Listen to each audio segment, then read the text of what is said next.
So you get the letter in the mail saying your pension is terminated. What do you do? What are your choices? What's the best decision for you to make? I got that coming up.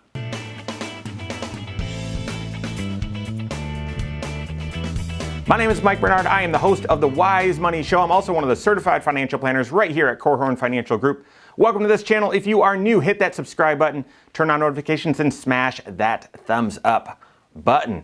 All right, so a large local employer right here where our office is sent out about 2,000 letters last week to existing and former employees saying your pension is being terminated.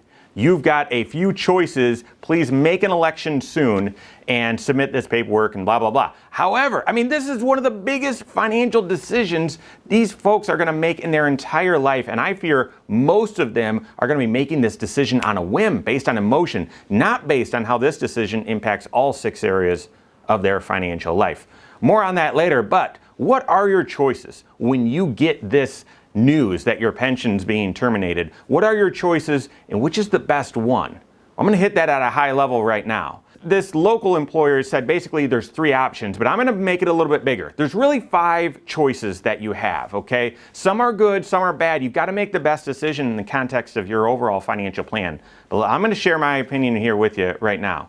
So the first one is you do have a choice to take this pension as a lump sum and cash it out and just pay the taxes, pay the penalty, put the money in your pocket and use it however you want. I would strongly discourage you from doing this. Strongly discourage you from doing this. Why? It's going to be very tempting to think, well, this money was going to be out there in the future, and then receive a letter saying you can draw $115,000 right now. We'll cut you a check for $115 or $130 or $250 or $60,000, whatever the number is, we'll send you a check right now. That can be very tempting because you start thinking, I know you do, because I do too. What can I use this money for? What problems could it solve, or what cool things could I accomplish? However, there's a filter. When you say, yes, give me that money, cash it in lump sum and send me a check, there's a filter that it's run through and you don't receive that lump sum amount.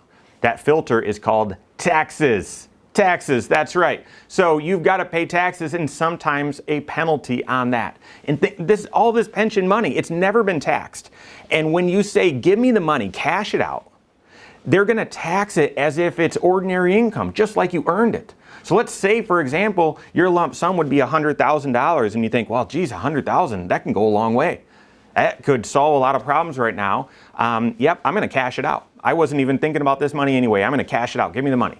Well, you've got to pay tax on that money, and if you're not 59.5, you got to pay a 10% penalty as well.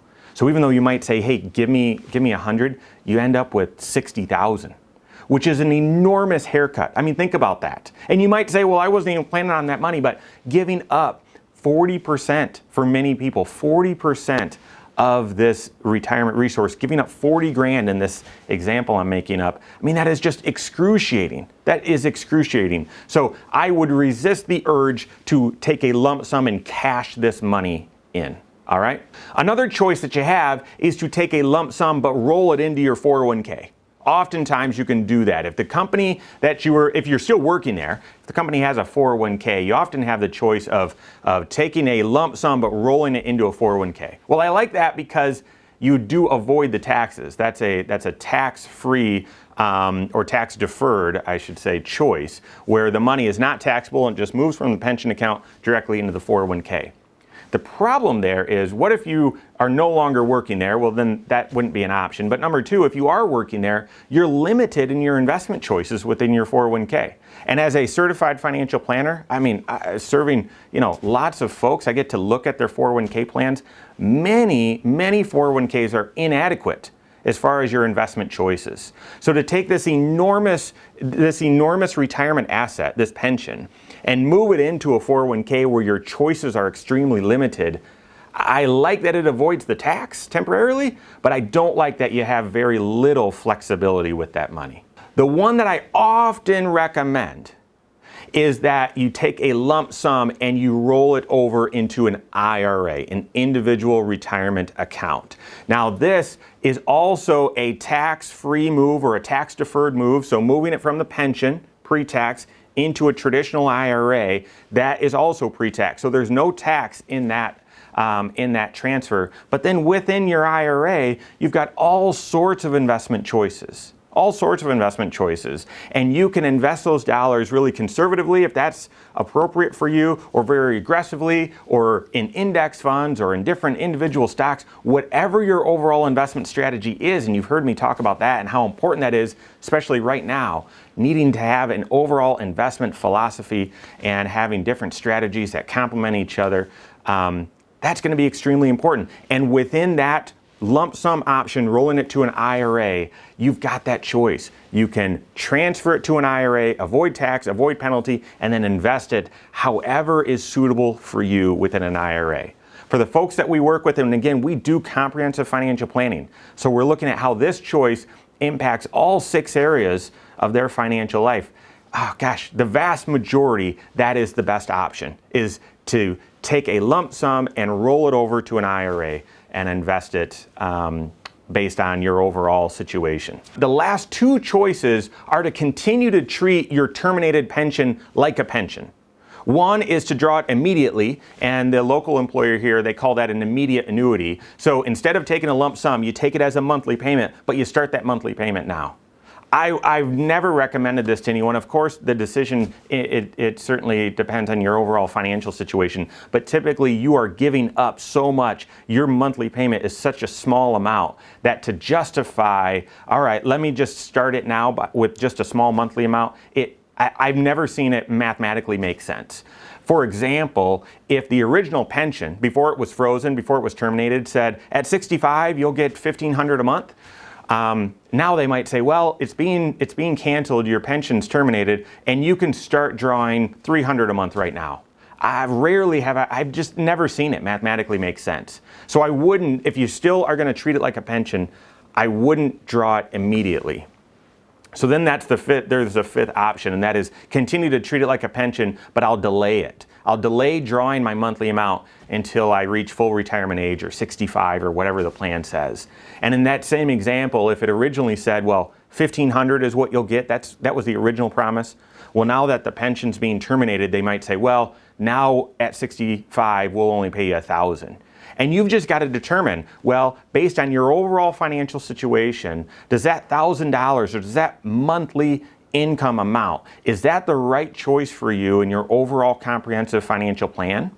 Or is taking it lump sum and rolling it to an IRA and investing it however you want and then having more flexibility in how you draw it out, is that the best choice? Usually of those 5 options, cashing it in, moving it to your existing 401k, rolling it to an IRA, drawing it immediately, or delaying drawing your monthly benefit. Usually of those 5 options, it comes down to lump sum rollover to an IRA or delay the pension and start it at 65. And mathematically, you can figure that out. And through doing comprehensive financial planning, you're able to work with your CFP to see, all right, if I delay the monthly payment and draw it at 65, if something happens to me, my spouse will get nothing, or my spouse will get this. If something happens to both of us, the kids will get, you'll be able to decide which option makes the most sense. Again, for many people, rolling it to an IRA, it avoids tax, gives you the most investment flexibility, gives you the most flexibility as far as using this asset for your spouse or your kids, for really your entire family line. So typically, that is the option that makes the most sense. But the moral of the story is this is one of the biggest financial decisions that you're going to make in your life. So make sure you're working with a certified financial planner. This is not an investment choice.